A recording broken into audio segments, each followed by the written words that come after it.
Hey, this is Dave Cohen. We are on our second fireside chat here on Guitar Tales, and we have a surprise guest. It's kind of like a little baby when you cover your eyes and you don't know they're there. You cover the baby's eyes. Goo goo gaga. Pick me, pick me.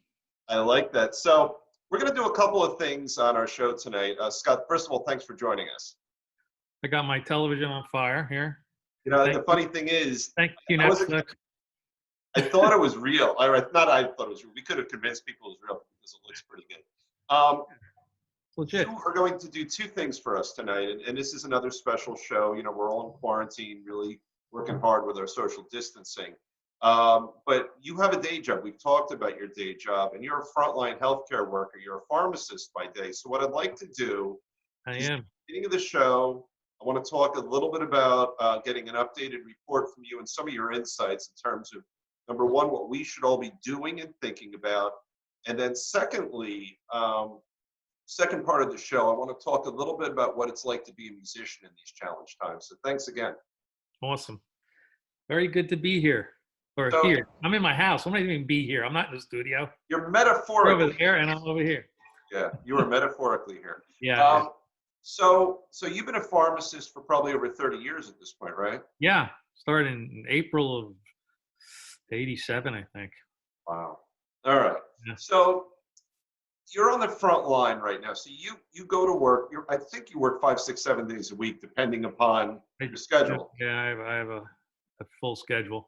And both one store is an independent, and of course one store is a national chain, and they're handling it a little bit differently because the constraints of corporations. You know, they have a lot of things in play and a lot of things we have to follow. And some of those, besides the social distancing of the people working in the store, we want to make sure we social distance ourselves from our customers as well. So there are a lot of things in play to help with that, like putting tape on the floor, and we've got plexiglass barriers. And this week it's not a mandate, but we're being sent masks, K95 masks that we'll be able to wear at the store. K95 masks, not N95 masks. N95 is the USA number, and K95 is a Chinese regulated. That's interesting. So I think it's just as protective. But now we know at this point, you know, I wasn't wearing a mask really up until tomorrow when I go to work, because the recommendation by the CDC, which we didn't have to wear a mask. So let me ask you, you and I talk almost every day. Yeah. But I want you to share with some folks out there, what are your biggest frustrations about your customers / clients in terms of the danger they're putting themselves and really you into? Well, the thing we run across most often is that for some reason, when they come to the pharmacy counter, everything goes out the window. There's a clerk at the register, and the countertop is 3 feet wide. And so where are they standing? Right at the countertop, you know, instead behind the plexiglass barrier. You know, and we have to make the first move, either tell them to move or we back up. Right. And then the mask is not a guarantee of protection either, because a lot of times, you know, we see folks wearing masks or touching their face Which destroys the whole purpose of it. Or to talk on the phone, and then they're putting it back. So there's a lot of this face touching going on when you wear a mask if you're not conscious of it. And the same thing for gloves. You're wearing gloves, and you're touching merchandise, and you're touching things, and you're touching steering wheels and this and that, and credit cards and pin pads and everything. It's wearing the gloves is almost as bad as not having any gloves at all, because if you touch your face with the gloves, you're transmitting the virus to whatever it is you're touching, right? So well, not only that, the gloves, I would think, are better hosts because they're not as porous. Yeah, I mean, in a perfect world, we'd be changing our gloves frequently, but because there's a shortage of gloves, people aren't reusing the gloves, they're washing the gloves, they're removing the gloves improperly, and you're supposed to pull the glove off by the heel, by your wrist, and then pull it over and make it into a ball and put it in the other hand and fold over that glove over that one. There's tons of videos online to show you how to properly remove gloves. But it just comes right down to hand washing. Hand washing is huge. Right. It's not an automatic COVID death sentence if you have COVID-19 on your hands, because the transfer has to get into your body. The only way it's going to get into your body is by touching your eyes, nose, face, right? So Right. So if you wash your hands, which kills the virus, whether the water is hot or cold, doesn't matter. It's really the soap Oh, I didn't know that. that Okay. breaks the virus. Okay. So we wash our hands very, very frequently at work, and we're very conscious about touching our face, and of course, not coughing into midair. I can't believe how many audible coughs I hear in the store every day. Wow. And what about families? Are families shopping en masse? Yeah, we're trying to put the kibosh on that. We recommend that one family member do the shopping. There's no reason to have a family event. Because that's twice as many hands, or depending on how many people there, a lot more hands, and a lot more mouths, a lot that are going to cough or sneeze or whatever, and greater percentage of transferring the virus to somebody else if you have more people or more hosts. Right. And I would imagine we don't know if they're carriers or not. So the more Right. people in the store, the more dangerous it could be. So, send that one person. I've seen people bring their grandmother with them, and the kids are running around Really? the place looking at toys and touching things, and we even got rid of our sunglasses rack and eyeglass rack because people were trying on sunglasses and hello, you're Right. you're putting it next to so people aren't really thinking about those kinds of things. So we had to help them by removing the display. And even the readers, the magnifying readers, Right. they're gone. We took them off the shelf too. Well, now, there's another thing you and I have chatted about that I'd like to just sensitize people to. What are the challenges of having the limited staff you have and the issues you face if one person is potentially infected? What happens to your staffing, and what about overlap in a shift? This is a big problem up north. I mean, and it's made us aware through the whole brand that we don't want two pharmacists in the department at the same time, and we don't overlap hours.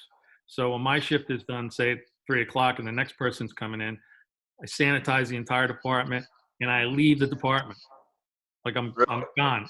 And then I call her from the phone and it said it's okay to come in. And the same thing with the techs. And we don't go in the same bays at the same time. We don't use the same register. We don't use the same phone. So we're constantly mindful of where our associates are. But we don't have the luxury with that when we work with customers. You basically have to sort of guide them and remind them that these are different times, and we can't have a chat. We're going to pay for the stuff. Have a nice day, stay safe, and out you go. I can't listen to what you did all weekend, or whatever chatter that you'd have. Like if you're getting a haircut, blah, blah, blah, blah, people want to. Right. They're cooped up inside, and they finally see another human, and they want to tell you about their last few days that they had at home or what's going on, good or bad. It's similar to like a bartender. Right, and I would think the more they talk, the more sort of fluids are just coming out of their mouth unintentionally. Yeah, that's placing everyone at risk. That's a good point. Like the 6 feet thing is important for not just talking. I mean, not just sneezing and coughing, but talking too. Your T's and P's, boom, you can potentially shoot out. Right. And things are very, very tiny. And unless your mask is N95, the virus can pass through that paper. That's how small it is. So again, the covering is more or less to keep that transmission in check. Now, in a perfect world, we like to have N95s, which filters out 95%. For everybody. Yeah. But I see people wearing winter scarves and bandanas and paper towels and feminine hygiene products hooked to a rubber band. I kid you not, it's a joke. Really? Yeah, all kinds of crazy contraptions and stuff. But the point is, it's not, if you're within 6 feet of somebody, that thing is not going to save you. Is it better than nothing? That's what I'm hearing. It's better than nothing. It's better than nothing, but it's really the social distancing that's so important. Right. And let me... you can almost go without gear, and I have been working at the store without gear for weeks now. Well, the other thing to talk about the social distancing for a second, and then we'll segue into something maybe a little lighter, which is music, even though it's challenging too. Yeah, I saw that. And by the way, Paula Cohen, my mom said I shouldn't drink out of a bottle on our show, so this is for Paula Cohen.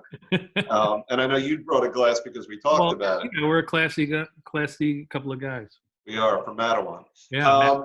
So I read, so we've seen all over the state and all over the country, there's almost a rebellion going on Mhm. where people are doing the exact opposite of social distancing. Are you seeing that reflected in the store, or is it subtler than that?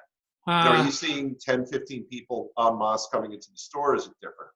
no, I mean, sometimes if I go out to counsel somebody, I'm keeping my distance to Right, show them where the product is, and I'm pointing from far away. It's over there. It's no, down, lower, lower, lower. right, When right, normally right. I would just walk over and grab the thing, and sometimes people look at me, what's wrong with this idiot? Why don't you just help me get the thing, and I'll be out of here. And then they go, oh, wait a minute, yeah. Yeah. I had a guy, he had a question, and I went out front to help somebody, and he had a question, and he came right up to me to ask me a question. I'm like, okay, easy there, fella. Let's Wow. face it And out. it's funny because it's a joke until you find yourself with a fever and coughing 3 days And, later. and being a health professional, I think that's the most unnerving thing. If Yeah, I was I don't know if I've been exposed or not, but I'm not going to know for 5 to 2 weeks whether or not right, it's going to grab me, take hold of me, or if I'm going to have symptoms. This thing is very odd. It's some people have symptoms, some people don't. Some people thought they might have had it back, and we had a little bit of a spell there where people are getting these weird dry coughs back in December, and right. there's talk that maybe that's an issue, and very recently, and I hope this doesn't happen, but this is something I've been had on the back of my mind since this all started. Will it be like a seasonal flu? Will it come back next year and, Right. and every year after that? Now, of course, a vaccine will be created, and then we can get some immunity to it. And that's the problem. We don't have We any. have nothing in our bodies to Yeah, protect your us. body doesn't know what to do with this thing. So Yeah, it's almost like you're guaranteed to get ill yeah, if you're exposed, and that's the big problem. right. So these things mutate. We had swine flu H1N1 that turned into H2N2, and so on. So it mutates a little bit. It comes back every year. Now this could be, I'm hoping not, but there's some evidence that suggests it could be a seasonal thing, like a seasonal Right. flu. But maybe this is my hope in that regard, is that over the course of years, we're all going to develop some natural immunities to it, and Right. maybe it becomes less of a threat over a course of years. Correct. I just hope we could, avoid as much carnage Right. between now and then, if that is a potential future for Well, us. vaccines in and themselves is sort of an artificial way, right, to get Yeah, immunity. Um, Oftentimes, it's what they call an attenuated virus that we give a shot. It's not a live virus, and that fools the body into saying, "Oh, yeah, I need to make antibodies to fight this thing." And then when the real thing comes along, it's nothing's gonna happen. The problem is that viruses often mutate. You know, right. It is a rough thing. You're going to get a different strain of what COVID-19 is now. It could be different next year, That's true. and So, then we'll be in the same boat again. so give us a little parting words of advice, and then let's switch over to music a little All bit. right, all right. So number one and most important thing is stay home if you can, and that way, home is where the heart is. It's also where the COVID isn't, right? Right, If you have to go out because people need gas for their cars and they need food, that's cool. You're gonna have to be mindful of everything you touch. Um, it's like eating a bag of Cheetos, right? You can't eat a bag of Cheetos or getting orange stuff all over your hands and touching things. And next thing you know, it's on your keyboard and everything. If you think outside the box and think to yourself, I just touched this credit card. I gave it to the gas attendant. He's wearing gloves, but who knows when he's changed those. And take your credit card and put it in your console and sanitize it when you get home, either with soap and water or Purell if yes, you I can know. find any. Yeah. Um, Right. all right, so it's the face touching. Don't touch your face and wash your hands often. You wouldn't believe how many times you touch your face when you really think about it. I've been thinking about that issue a lot, and even if I've been alone in my house forever, which I largely have Mhm. been, I try to do it when I'm alone, when it is safe to touch my face. When it's just Right. me, I try to get into the practice of not doing it, so that when it becomes important, Yeah. it becomes a non-habit of mine. It's So if I'm, it's as yeah, easy as an eye rub or a nose rub, or yeah, and things can get contaminated. Your lip balm, your chapstick, your toothbrush, you know, anything you're putting in your face. If you've right, touched it with your hands and your hands are potentially contaminated, you could contaminate your lip balm or your toothbrush or, Right, right. you know, And I would guess that if we study this tape after it's on, we probably both did it a handful of times without yeah, even being aware of it. you can touch your eyes and face after you've washed your hands, and it's and in good soap and water, and at least 20 seconds. And really, you got to get between the fingers, the thumb, Okay. fingernails are a big one. You know, if you can keep your nails short, um, you won't get, COVID hidden under your nails. Um, just scrub them good. So social distancing, don't touch your face, keep your hands clean, and that's pretty much those are the things that keep you out of trouble. Okay. Well, Uh, here, one of the things I've been trying to do mhm. is only watch so much news, do the Yeah, right thing, and then right, enjoy myself. So that's where this is my segue. right. I want to move you over to music. You've got a guitar in your lap, right? You still Dude, have it? Which one is that? Is that your uh, 79 the Strat? 79 Stratocaster with the big headstock. They call it the Bullet, and that's the Bullet right there. I like that. Bullet Yeah. stock, right? And then for you geeks, there's a 3-bolt back on it. Rebuilt back. It's nice. That's in really nice shape for a Very, very 79. heavy. This is not the original pick guard. I think it was just plain black. And Okay. at some point, I had this little micro switch put on for this pickup here. It's a stacked Seymour Duncan hot stack, I think it is. Oh, so those are not original Fender Everything else, everything pickups. else is original except that bridge pickup. Oh, really? Okay. All Yeah, right. So, because so talk because to me. Rush What's that? years ago, when Rush was always hugely popular, but I saw Alex Lifeson play a Stratocaster and he had a little micro switch on it, and I'm like, "Ooh, I wonder what that does." So didn't have the internet back then, kids, the World Wide Web. So you had to call them. So I figured it out, looked it up, and it turns out that's what the tap switch is, and then I had one installed on this guitar. So is that actually a disguised humbucker, or is it still a real single coil? No, if you flip the switch, it becomes single coil, and if Okay. you leave it on, it's a humbucky. Oh, that's Except cool. instead of next to each other, they're stacked this way instead of this. Oh, okay. That's what I meant. All right. Yeah. So talk to us a little bit about what you're hearing on the musical scene, about how it's impacting upon all of your friends. I mean, it's got emotional, financial issues going Yeah, on. financially, it's been pretty devastating for everybody that's in the entertainment business, obviously, because there's no entertainment, right? Okay, you can't go out to the bar and play. Um, you can't DJ, you can't bartend, and you can't serve food unless they're doing Right. takeout. And I'm sure the volume of takeout doesn't equal to a whole bunch of people filling a restaurant on a weekend. So, Yeah.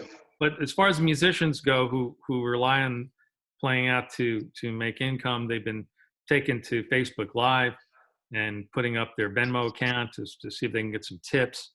I've Uh, seen that. yeah, a lot of guys are doing that. I saw a friend of the show, Dave Haywood, just did a Facebook Live about an hour before we started taping just now. Yeah. I mean, all my guys are out there. James McGill and the guys from the Amish Outlaws. Yeah, by the way, let me hear you. I want you to give me the same lead we saw Big Daddy do on season 1, episode 3. Play, Not One Way Out. Punk 49.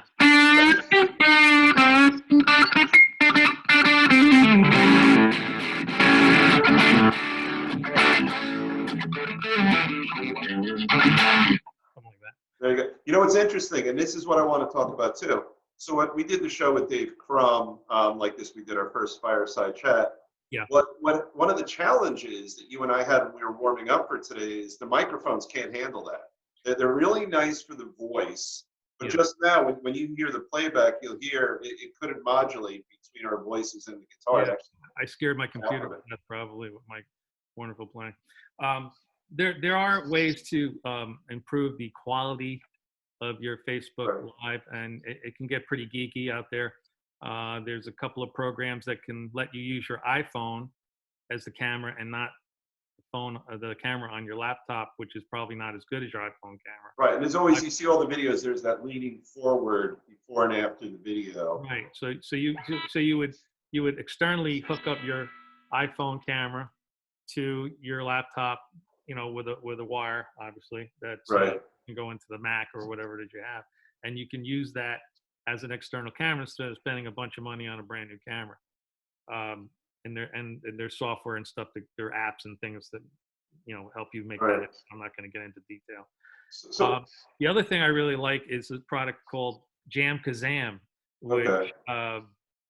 which has seen tremendous popularity all of a sudden, and they just did a big update. They haven't updated the program since like 2018 because I guess a lot of people weren't using it, and now they've got it working again. So that's cool because you can jam and play sort of a video conferencing concert with anybody in the whole world as long as they're signed up with Jam Kazam. Also, what they've done is you could pick out what camera you want to use. So you can do this hook up the camera thing or Right. GoPro or whatever, or you can use, this camera here on your laptop, and you would hook in directly with an audio interface right into your laptop. So guys are using Cubase and things like this, so programs on their computer. There's a way to get the guitar and the mics and everything and mixers into your GarageBand, right, program, Right. or your Cubase program, and that's similar to this. Jam Kazam lets you do that. It recognizes audio inputs like that, so you're going to get quality recording, not air. Right. It's never going through the air. It's going right in. Laptop. It's going to sound amazing, and it's really, really cool. So here's a Guitar Tales truism.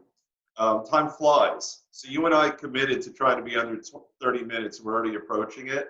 Oh, good. But I want to just cover one last thing, because I know for Zoom we're trying to keep it under 40 minutes, certainly, which is how we're recording today. The last show we tried Skype. This is on Zoom. I think the video quality seems a little better. Oh, all right. But, so how it goes. So it almost leads me to question. So why? And I haven't. It's a rhetorical question, so I have an answer, but then I want your thoughts on why musicians are doing this, because they only get paid usually if they go to a venue. So here's my thinking: is the musicians are doing it partly for their own self because they're artists. You're an artist. Yeah. Partly because it gives comfort to all of us, Mm-hmm. and partly because it keeps their music and their name out there, so it's still branding and marketing. But I wanted to get your bent on all Those that. are all valid points. Now, I haven't gone Facebook Live because I don't want to take away from the guys that really need to be on Facebook Live and make a few bucks. I don't want, the last thing I want to do as a performer that has a day job, thank God, I don't have to rely on music money to make it.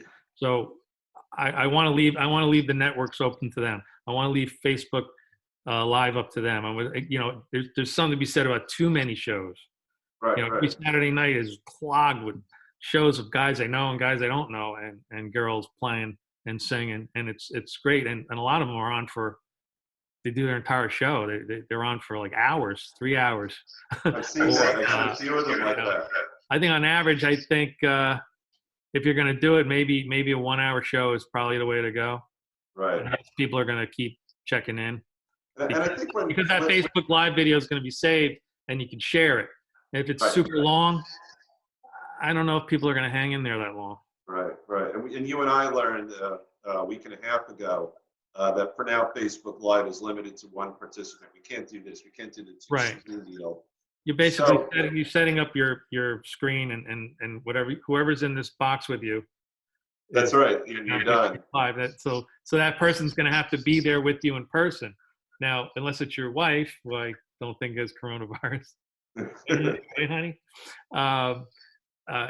That could be risky to have band members come over your house. I know, and I've seen some, not our friends of the show, but other bands they make me a little nervous, where I feel like there is not as much social distancing as at least I would be comfortable with. But it's kind of like the old AIDS crisis. They used to scare everybody and saying, that person is carrying germs from every person they've ever been with their whole life, and you're like, Right. It's almost like in the course of a day, whatever germs are on your hands is from what you've been doing all day. Now, it's scary stuff. It could be simple as I have corona on my hands. I petted my dog, and then someone else petted my dog.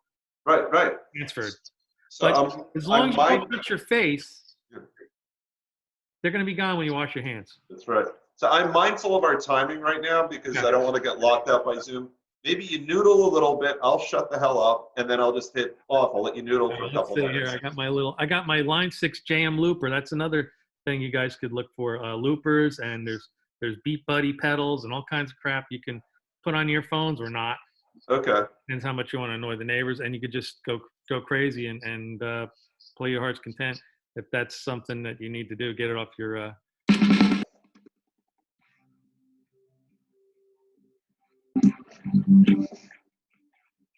And this is where the microphone, I can hear Scott's not coming through right now, but he looks like he's jamming like hell. He's got the rock face going on. He's into it. We couldn't hear anything. The microphone. All right. Well, all right, Gracie. Say goodnight, Gracie. Good night, Gracie. Let's have a pint till the soul blows over at the Winchester. I like that movie reference. And tune in, support those Facebook Live broadcasts. It's tough for some of those guys, and I really feel for them. Agreed. And it is a form of therapy to play. You know, on both ends of the at camera. a bar or at your house in front of Facebook Live people. And one last thing, I see hundreds of people on these Facebook Live broadcasts, and if like 5% of that 300 people showed up to their gigs when this is all over, that would be awesome. I think, and my parting thought is, I think, you know, this is horrible what we're going through right now, but one of the little perks, which is not the right word, one of the little side benefits is that I think it's creating a level of intimacy between the artist and the folks who enjoy the artist that maybe we didn't have before. So when you go out and see them next, you'll feel a little closer to them. And on that end, I think we got to close out a little bit. Absolutely. Support your local musicians and live entertainers. That's that's one thing. And don't touch your face. That's right. Good parting words. All right. See you later, everyone. And I'm sure we'll be back with another fireside chat. This is Dave Cohen and Scott Guitarmacist Engel for Guitar Tales. We'll see you again soon.